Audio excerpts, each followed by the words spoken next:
Welcome to the Daily Insider here on Vegas Insider. I am Kevin Rogers. Looking forward to today's show. We'll talk college football championship weekend. Tonight, 2 games, Conference USA and the Pac-12 title games. And then tomorrow, a whole slew of games. We'll hit on some of those with Kyle Hunter, the top college football handicapper at Vegas Insider. He's a totals expert. We'll talk to Kyle coming up in just a moment. Also, we'll talk NFL Week 13 with Mark Franco in about 15 minutes. So looking forward to that as well. But before we get to Kyle, I want to tell you all about BetMGM. And you know who they are. They're the king of sports books.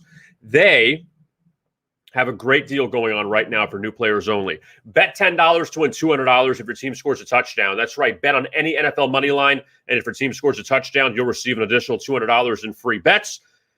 Again, new players only, must be 21 years or older to play, and legal in the following states: Arizona, New Jersey, Indiana, Colorado, Tennessee, West Virginia, Iowa, Virginia, Michigan, and Pennsylvania, as well as Washington, D.C. Full terms and conditions apply. That is BetMGM. They are the king of sports books. All right, let's bring on Kyle Hunter, who has been dominant this year in college football on Vegas Insider, and he's the totals expert, and he joins us now. And Kyle, it's good to see you again. And the final weekend before we get to the Bowls in just a few weeks, let's hit on it first. Pac-12, you're wearing the Utah hat already. So let's talk about this game between Utah and Oregon. Utah has already blown out Oregon once. Now they're playing in Vegas tonight at Allegiant Stadium. What are your thoughts on this game with the Utes favored? Yeah, I think this is one where you're going to see a pretty big split. There's going to be people who want to take Oregon because they were blown out so badly before, that they get that revenge factor. And Oregon has played well in this championship game before. We remember when they ruined Utah's chances there a couple of years ago. I think Utah is a better team than what they were earlier in the season by quite a bit. And if you're just looking at their stats from the whole season, you're probably doing them a bit of a disservice because Cam Rising took over quarterback. They became much better offensively. And important to me, too, is the way their defense really improved. This Oregon team defensively, their defensive line has 3 of their 5 highest run defense grades by PFF in their last 3 games. Also 3 of their 5 highest pass rush grades in their last 3 games. So this defensive line, which really was surprisingly poor at the beginning of the season, has been much better here of late. Oregon's rushing attack is good, but they have all sorts of injuries in the backfield. They've had some injuries on the offensive line as well. I'm going to lean toward Utah minus the points here. The other lean I have in this game is the under. These two teams rushing on 57 and 58% of their plays. We see a fairly high total here. There were only 126 snaps the first time these two played, which is a very slow-paced game. So, we see a total about the same as it was the last time. I know Utah was running the ball and trying to use up the clock in the second half of that game, but I think we'll see quite a bit of running in this game as well. My strongest lean here would be the under. All right, so you like Utah, a lean there, but also the under between the Utes and the Ducks for the Pac-12 title. Now, tomorrow's action, Kyle, the SEC title game. Georgia and Alabama from Atlanta. And you get Nick Saban as a dog here, and Georgia, best team in the country. They've been dominant, but by far their biggest test. And for Kirby Smart, can the pupil beat the teacher? That is the big question with Kirby against Saban tomorrow. Man, I'm fascinated to see this game. I imagine you are too, as are many of the viewers here. This is going to be an exciting game, must-see TV. It depends on what you think about this game. Do you want to take the team that's been so dominant for so many years in Alabama with the best coach in college football getting points? I mean, there are no relevant trends, betting trends for Alabama catching points because they're never an underdog. They're always favored. It's been so long. Do you want to take that team getting points like you're never able to do? Or do you want to take the team that has been so good this season that looks like they're the team to beat in Georgia? It's hard to blame anybody for taking either side in this one. So I'm not going to lean on any side. There's no way I'd bet a side in this game. My lean is the under in this one. I hate that the line has dropped a decent amount, but I want to give some stats as to why I think this could be a good look here. Alabama really needs to run the football in this game, and if they can't run the football, this is a Bama offensive line that has allowed 29 sacks in the SEC. Kevin, that's really terrible. If Georgia knows the pass is coming, Bryce Young is going to be under some serious pressure in this game. And if you look at Bama, they have 2 or 3 really good running backs hurt. They're not very deep back there at all at this point, averaging 3.46 yards per carry in the SEC. Not very good. They're 72nd, the offensive line, in havoc allowed. This is the weakest offensive line that Alabama's had in a long time. So on the other side, Georgia, their running game is good, but Alabama ranks number 1 in the country in run defense grade at PFF. They are very good at stopping the run. They have some weaknesses in the secondary. So can Stetson Bennett and company take advantage of those weaknesses? I kind of wonder. I'm not sure. I think Stetson Bennett's been very good this year, but he's kind of been, game manager. He hasn't had to do a lot. And if we're being fair, Georgia has played a relatively easy schedule in that side of the SEC. So now they play the best team that they've played so far this season. And we know that they struggled to score in that opening game against Clemson. What a defensive battle that was. Bama's defense is pretty good. And it's going to take Stetson Bennett stepping up and playing really well in this one. I'm not positive he'll do that. We know last year he really struggled against Alabama. I think he is better than he was then, but under 49.5, maybe even a first half under in this one, because I think this could be a pretty close game. I'm leaning to the under in this one. I'm more excited to see this game than anything else, though. Yeah, and I know a lot of people, Kyle, probably want to put some kind of money on this game when I feel like it's a sit back and watch game, just because of these two teams and Kirby Smart, his lack of success against Nick Saban. And you bring up the schedule with Georgia. Clemson was not what they were. We saw that this season. Still a good team, but they weren't elite. And they missed Texas A&M. They missed Ole Miss.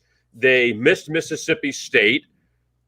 And the East wasn't good because Florida was down. You see all the issues they had. Kentucky was all right. But, in reality, Georgia was great. But I look at who do they beat? That's the big question. Yeah, it is. I mean, missing out on facing a team like Ole Miss is going to help your defensive numbers a lot. Now, I don't think any of us are doubting Georgia's defense is the best in the country. But on the other end, Georgia's offense hasn't proven a ton yet. I think Georgia's a really good team, and they are better than Alabama, in my opinion. The other thing you could say, Kevin, is this game means more to Alabama than it does to Georgia, right? Because if Georgia loses, they're still in the playoffs. Now, I'm not trying to insinuate that Georgia wants to lose this game because they don't want to, but Bama has to win this game. So I would think you'll get an extremely strong effort from Alabama. They're not going to come out not ready to play in a game like this. So I see everybody's betting Georgia here, 80% of the tickets on Georgia. It's just a bit of a cautionary note for me because they have played a weaker schedule and, laying that many points against Nick Saban, that's hard to do. Yeah, and Georgia also, like you mentioned, they're in. They're a top 14. They lose, they're in. And what's funny is, imagine if they lose, then play Alabama again in the Final Four. And you're like, oh, God, I got to see these guys again. But Alabama obviously needs to win. I got to believe an Alabama loss, unless everything else falls apart, where Michigan loses, Cincinnati loses. If everything else falls apart, maybe Alabama still gets in with a loss. But it should be interesting to see how that one goes. Now, just talked about Cincinnati, and I'm not even sure if they're in with a win. I would think they should be undefeated, in with a win, beating Notre Dame already, but who knows with the committee. But Cincinnati still has first to take care of business, Kyle, against Houston in the American Championship. Houston was a great story this year under Dana Holgorsen. They finally got over the hump. He kind of struggled his first few seasons there with the Cougars, but they're pretty good. Now you got to try to slow down with the Cincinnati team, which actually has played better down the stretch. Even they had some struggles, but at least they looked a little sharper. Yeah.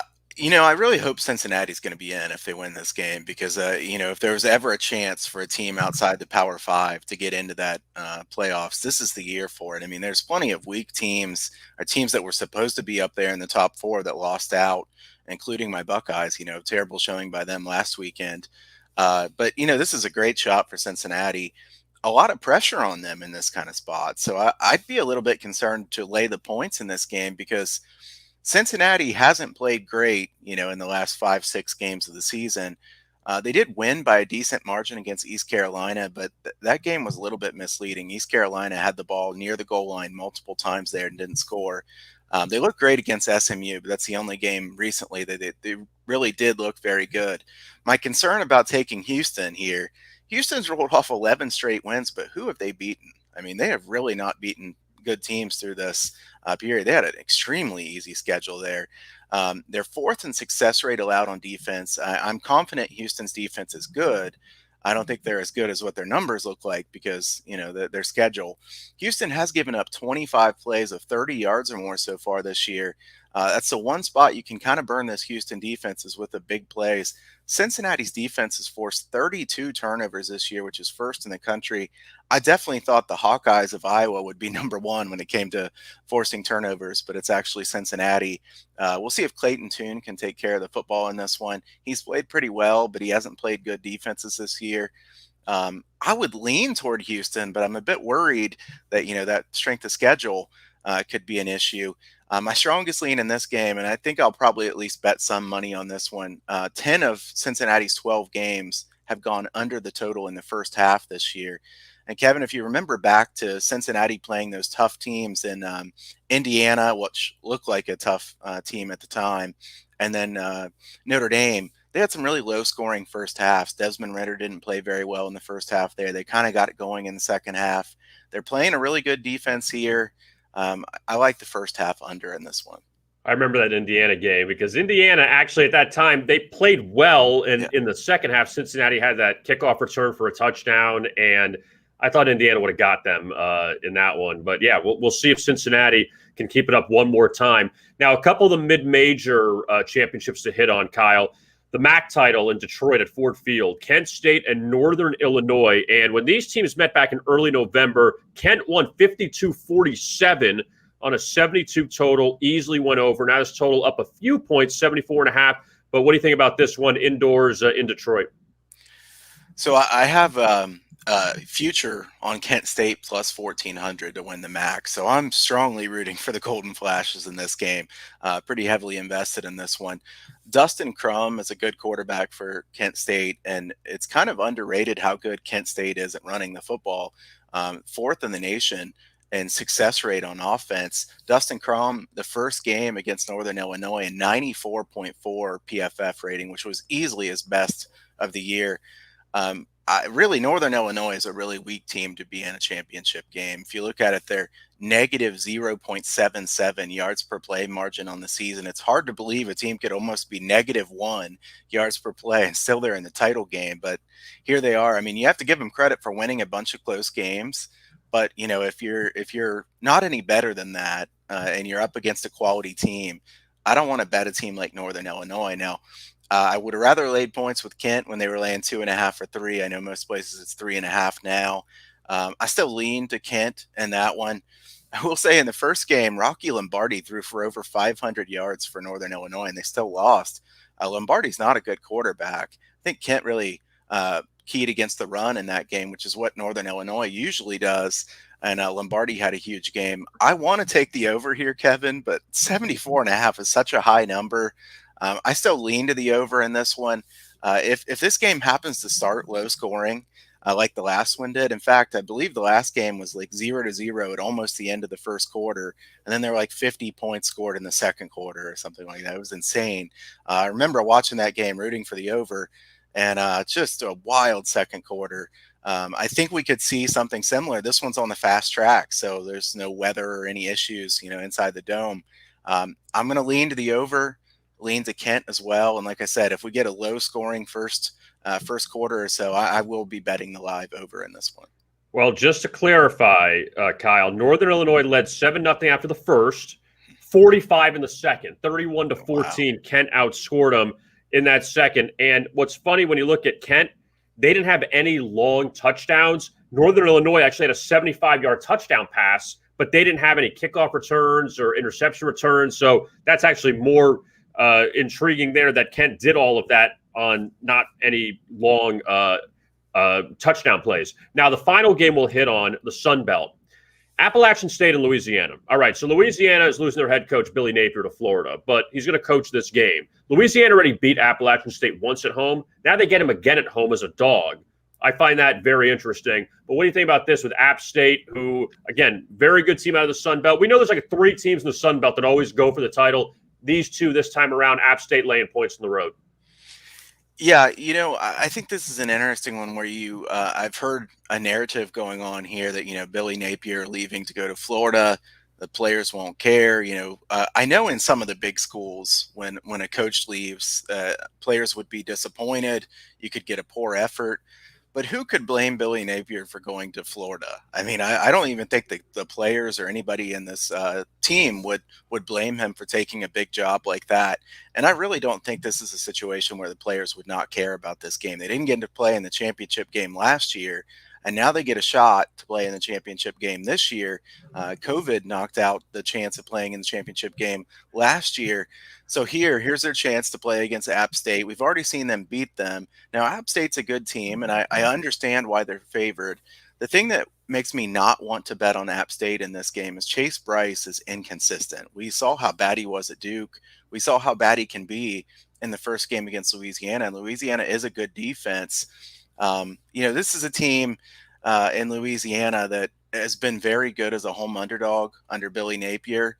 They got one more shot with a coach that they really like and Billy Napier. I think that in this game, instead of getting a poor effort from Louisiana, I think the players rally around him and they play very hard here. I lean to the under in this one, but I like Louisiana plus the 3. And if you're betting Louisiana plus 3, I would also take them on the money line, at least for something. It's one thing, Kyle, when you see like Brian Kelly leaving Notre Dame to go to LSU, you're like, why are you going there? But Sun Belt to the SEC is a no-brainer. And I don't think these players should say, why would you leave us? You're going to the Sun Belt. You're not going to probably stay at the Sun Belt forever if you can get a better job. So I agree that I don't think the players will be like, oh, forget you. You left us. And he's still coaching this game, which, again, he could have bailed him in like, forget you guys. I got to go recruit. But I think he wants to finish the job here. Yeah, absolutely. I mean, I think people are pretty understanding about that kind of move. And like you said, it's different with the Brian Kelly type move. But in this situation, you don't want to bet App State because you think that the Louisiana players won't care. I mean, if you want to bet App State, there should be a different reason than that. But I think Louisiana plus 3, we saw what they did to them earlier this year. Bryce could still have problems again here. Like I said, I lean to the under. I think 53 might be a bit too high. And then I also like Louisiana plus 3. Kyle Hunter, you could find him on Twitter at Kyle Hunter Picks. Also the #1 college football handicapper this season on Vegas Insider, 44-23-1, hitting nearly 66% of his picks. He's the totals expert, so look for some totals tomorrow for the games tonight and tomorrow. You got 2 games tonight and then tomorrow. So look for his picks on Vegas Insider. Also big into the college basketball totals as well. Kyle, thank you so much. We appreciate it. Best of luck, and we'll talk to you soon. Thanks, Kevin. All right, there is Kyle Hunter. So check out his picks. He's had a fantastic year so far in college football. We'll get to Mark Franco coming up in just a moment to look at the NFL for Week 13 and talk about that terrible game last night at the Superdome. But before we do, WynnBET, want to tell you about them. And WynnBET, you can download the mobile sports book on iOS or Android devices. And when you download the WynnBET mobile sports book and you're a new patron, you can get a $1,000 risk-free first bet with a $20 minimum first deposit and eligible sports bet. When you use the promo code VI bonus, that means if you lose your first wager, you get it back up to $1,000 as a free bet credit that you can use for another bet. The WynnBET promo code will expire soon, to make sure to grab it while you can. That is WynnBET. So let's now bring on our friend, Mark Franco. And Mark, it's good to see you again. Before we get started, what were your thoughts on that game last night, that football game that took place in New Orleans between the Cowboys and the Saints that Dallas won? Well, it's good to see you too again, Kevin. And another week in the NFL is here, and there's not really much to talk about with the game last night. It was a very methodical, boring, type of NFL game. Yeah, and you know what? It's fun. It's straight to the point because I had the Saints, and I believed that Taysom Hill would be somewhat of an upgrade from Trevor Siemian. And the worst part was, except for a few runs, when Taysom Hill hurt his finger, Sean Payton should have just gone back to Siemian. At least have someone who could throw the ball. Taysom Hill could not throw the ball. And late in that game last night, Dallas was up 20-10. The Cowboys kept the Saints in the game. They had the 3-and-out. Dak threw the interception, and yet the Saints still had, 3 straight interceptions that Hill threw, including the pick six. I'm like, you still got a shot to get a backdoor cover here. You couldn't even do that. Yeah, their offense is anemic. I mean, it just goes to show you how important the quarterback position is. And boy, do they miss Drew Brees. I mean, I think he was being Peyton was being a little stubborn there. You know, I mean, I thought the quarterback should have got pulled. I mean, he just, like you said, he couldn't throw the ball. And the other thing is, I don't know how good he is at actually reading defenses. The guy's a great specimen, a great athlete, but I don't know how good a football player he is. I was kind of itching for them to start him and like to watch him because he can be dynamic running out of the out of the pocket. But yesterday it just wasn't in the cards for the Saints, and I think the Saints are obviously at this point now probably not a playoff team. Yeah, it's just so funny how Sean Payton and Pete Carroll, two guys that are always in the playoffs, and their teams are not going to go to the playoffs this season. Let's look ahead now to Sunday, Mark. Let's begin with the Giants and the Dolphins. And the news coming out that Daniel Jones will not play Sunday. It'll be Mike Glennon getting the start for New York. So the Dolphins looking to keep their winning streak alive, and they've drawn Joe Flacco, Cam Newton, now Mike Glennon. Not saying that Daniel Jones is Phil Simms or something like that he's replacing, but they got a backup quarterback. What do you think about this game with the Dolphins trying to stay hot? Interesting what Miami was able to do after being 1-7 and now after 4 straight wins. There's some talk of the playoffs. I still think it would be very difficult for Miami to make the playoffs. But this line jumped a little bit, obviously, with the news about Daniel Jones not being the starting quarterback. And the 4-game win streak Miami's on, I can't put too much stock into, Kev. I can't bite my teeth into it, so to speak, because they really haven't played some, bad competition. But on the bright side, the Dolphins' defense has improved each and every week over the last 4 weeks. And I think we're finally seeing Tua and what his capabilities are to move that offense and actually gain yards, because Miami was struggling in the yardage department on offense. And, he's coming around slowly but surely, and I see the progression for him. And I just think Tua just, there was a lot of rumors with trades and, maybe they were going to get Deshaun Watson. I think he handled that perfectly, kept his mouth shut, just wants to play.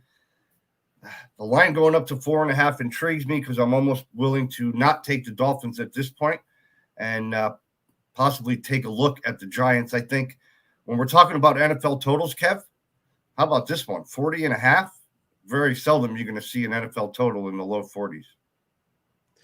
Yeah, and again, the Dolphins, for as great as they've been defensively, and it's warranted. Look, facing Lamar Jackson, doing what they did to him on the Thursday night, that was an excellent job. That's hard to stop Lamar Jackson. But the last few weeks, Flacco, who's like a statue, Cam is not what he was, and now Mike Glennon, who, again, is a reason why he's not a starting quarterback in the league. Defensively, the Dolphins should be fine. It's just about their offense, and we'll see if Tua can keep it up. He's had a good connection with Jalen Waddle so far this season, the 2 former Alabama teammates. So that should be really interesting coming up on Sunday. Now let's take a look at another one of the early kickoffs on Sunday afternoon, Mark.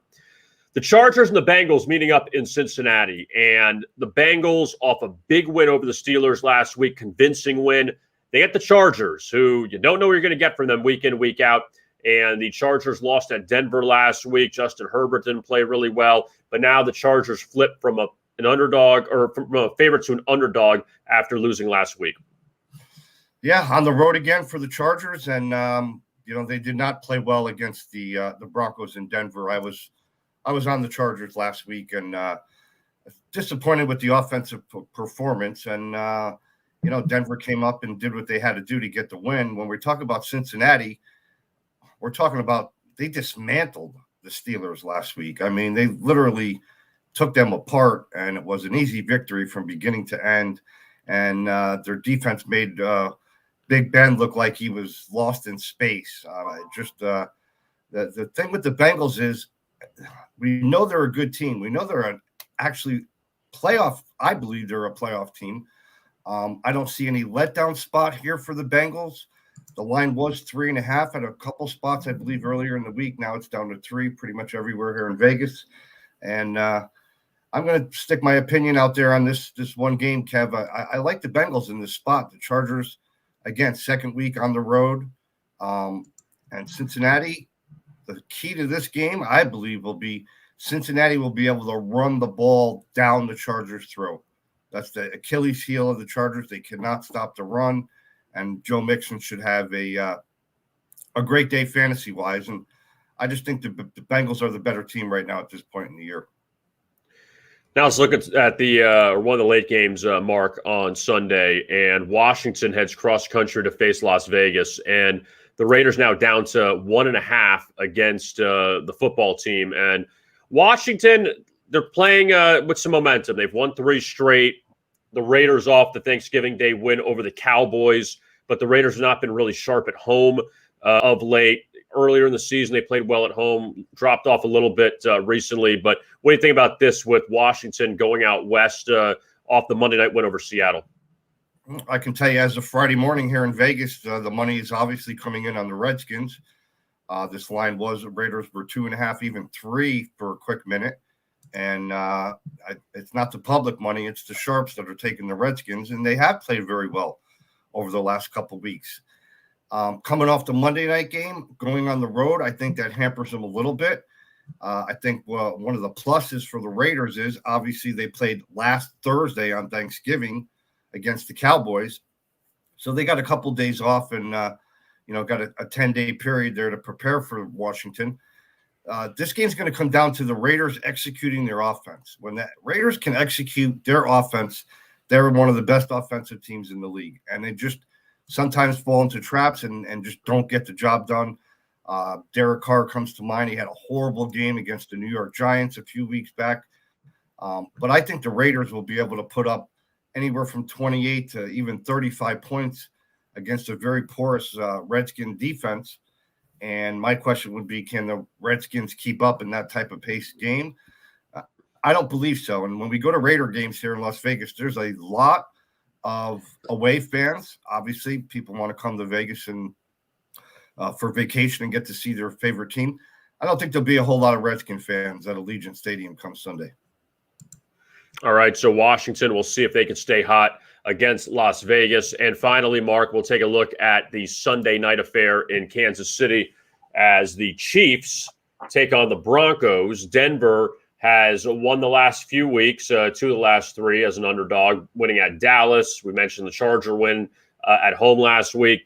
And now the Chiefs, who were terrible defensively for the first 6-7 games of the season, but they've been unbelievable of late, 17 points or less each of their last 4 wins. Chiefs off the bye. Andy Reid's been excellent off the bye in his career. What are your thoughts here between the Chiefs and the Broncos Sunday night?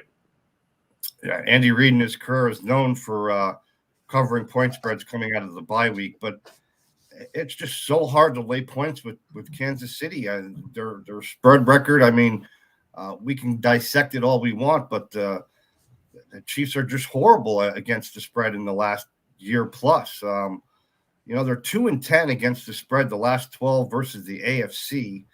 And another thing that we talk about, and again, this is against the spread, not straight up, but Arrowhead Stadium is a very tough place to go play, especially when it gets cold, like it's getting cold now with the winter getting ready to start. But the Chiefs are just 2-10 against the spread in their last 12 home games. So I don't think I'm going to buy too much into this game, but if I am going to buy, I'm going to buy on the underdog and take the Broncos and just hope they don't make mistakes. And if they don't, I think this game could come down to a field goal at the end. No question about it. Mark, did you lay the 70 points with the Grizzlies last night against the Thunder? I laid 70.5. Good. Terrible job by the Thunder last night. That was the first thing I read this morning when I woke up, and I had to look at it twice. I'm like, how can an NBA team, usually they call off the dogs, Kev, especially in the fourth quarter. But no, Memphis just wanted to keep rolling over them and backing up and rolling over them again. And that was an all-time NBA record. So almost wish I got to see the fourth quarter of the game. What were the announcers talking about?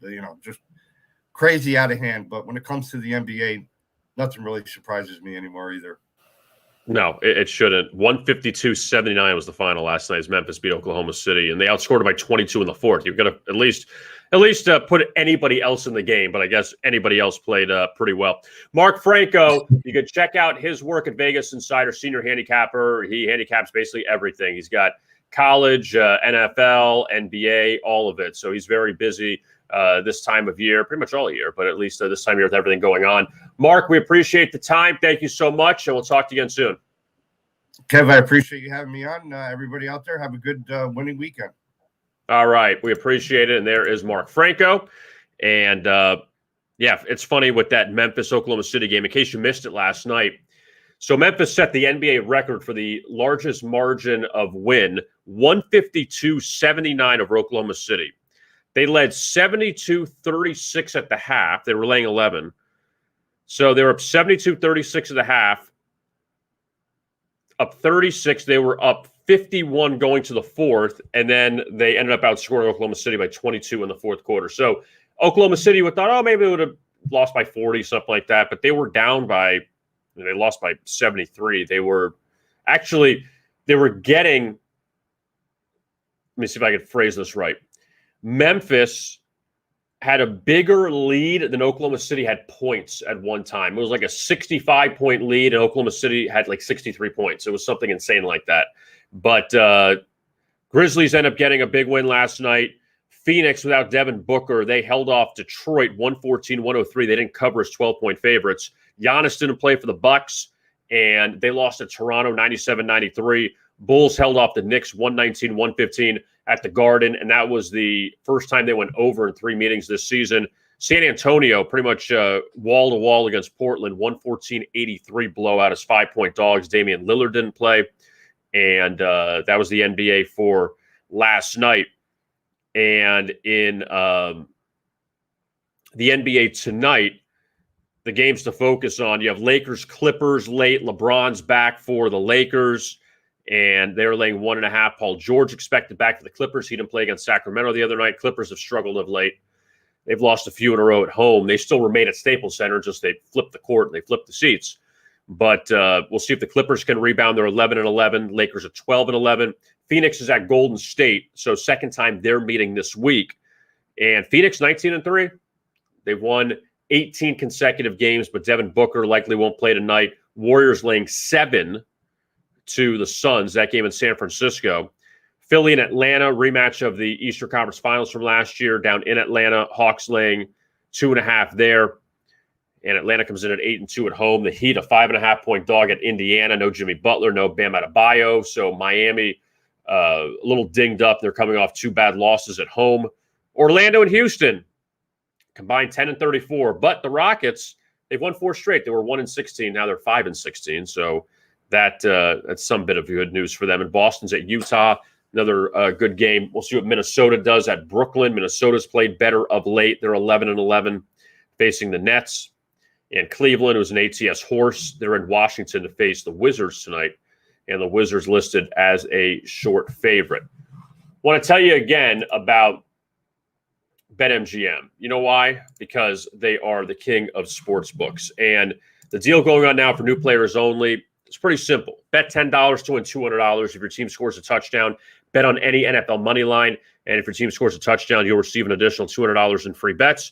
Again, for new players only, must be 21 years or older to play and is legal in the following states: Arizona, New Jersey, Indiana, Colorado, Tennessee, West Virginia, Iowa, Virginia, Michigan, Pennsylvania, and Washington, D.C. only. Full terms and conditions apply. That is BetMGM. They are the king of sports books. So that's what we have in the NBA tonight. The 2 college games, Texas San Antonio against Western Kentucky in the Conference USA title game. Western Kentucky's up to 3.5-point favorite. And this one opened up at about a pick 'em. And UTSA at 11-1. They already beat Western Kentucky once this year. The game's in San Antonio. So interesting that all that money has swung towards the Hilltoppers. And Oregon faces Utah in the late game in the Pac-12. Well, late means 8 o'clock, but 5 o'clock out in Vegas. And Utah favored against Oregon. And then tomorrow, big games all over. Big 12, Baylor, Oklahoma State. The MAC, Kent State, Northern Illinois. The Sun Belt, App State, and Louisiana Lafayette. The American, Houston and Cincinnati. SEC, of course, Georgia, Alabama. ACC, we haven't really talked about this week. Wake Forest and Pittsburgh. Not exactly the matchup people would be thinking they would see, but Pitt's a 3-point favorite. Both teams are 10-2. Iowa and Michigan in the Big Ten title, with the Wolverines laying 11. I did not realize, or just never thought about it, I guess because Ohio State was basically always in it, it felt like. Michigan has never played in the Big Ten championship before. Utah State and San Diego State for the Mountain West title. And then the write-in game at 11 o'clock, the late-night chase game, USC is at Cal, a makeup game in the Pac-12. Both teams at 4-7. Cal's laying 4.5. And USC just finishing this thing out before they get Lincoln Riley as their coach. He's already hired. He's not obviously going to coach this game.